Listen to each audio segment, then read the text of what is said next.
Chers amis, aujourd'hui nous allons méditer sur le souhait final de la messe, à savoir aller dans la paix de Christ. Comme nous le savons, la messe comprend 4 grandes parties.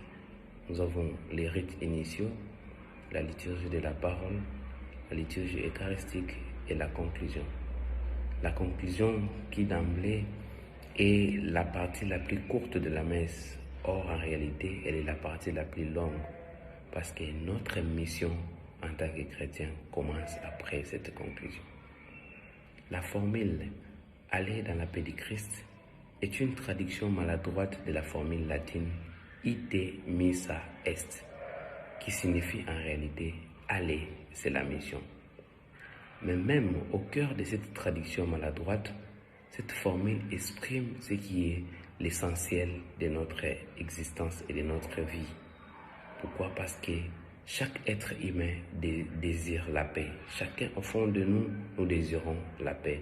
Et c'est ce que Dieu veut de nous, du point de vue familial, du point de vue social, du point de vue travail, du point de vue nation. Nous tous nous aspirons vers la paix. Et l'évêque d'Hippone, Saint Augustin, avait une manière très angélique et géniale de l'exprimer. Dans son sermon 272, il disait « Devenez ce que vous recevez ». Moi, je me suis posé la question, quand Saint Augustin nous dit « Devenez ce que vous recevez », qu'est-ce qu'il veut dire réellement? Parce que dans l'Eucharistie, nous recevons le Christ, mais sous les apparences du pain et du vin. En méditant, je me suis rendu compte de la profondeur des paroles de Saint Augustin. Pourquoi? Parce que je me suis posé la question, comment est-ce qu'on fait pour avoir le pain et le vin? Pour avoir le pain, on fait moudre les grains. Les grains de blé, ça devient une farine et puis ensuite nous aurons le pain. Et pour avoir le vin, on presse les raisins, dans le fruit de la vigne. Et en fin de compte, nous avons le vin fermenté. Que ce soit le pain ou le vin, quand ils sont déjà à l'état final, il n'y a pas de grains qui se querellent dans le pain pour dire moi j'étais plus important que l'autre. Et de même, il n'y a pas de raisins qui se querellent dans le vin qui se présente devant nous pour dire que non, moi j'étais plus important que l'autre. Par ces deux signes, nous entrevoyons déjà les signes d'unité et de paix. Parce que le pain, quand il est déjà tu ne peux pas dissocier les grains. Le vin, quand il est déjà en liquide, en vin, tu ne peux pas dissocier les raisins.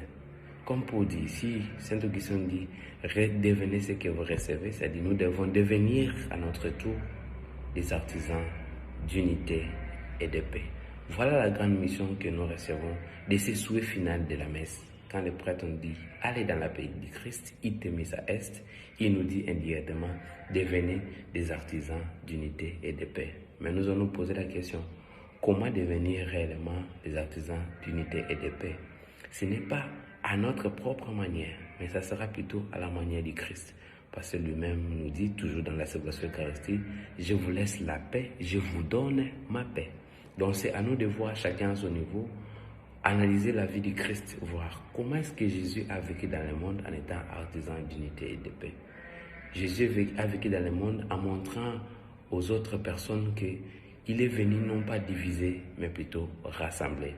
Pourquoi? Parce que tous nous sommes fils et filles de Dieu.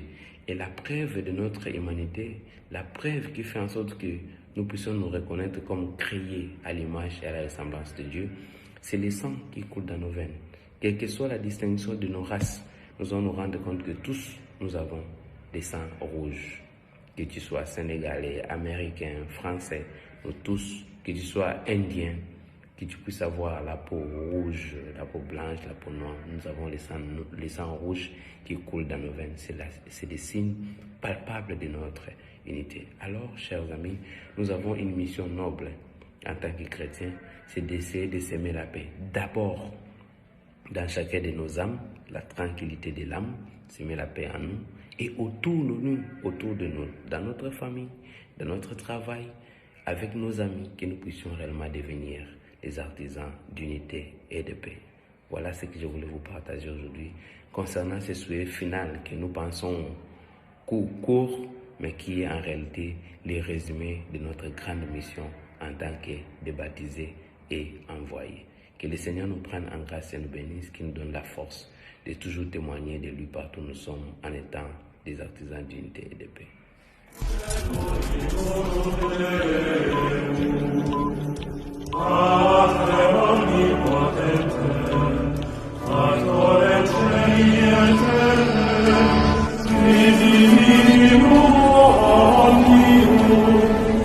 Amen.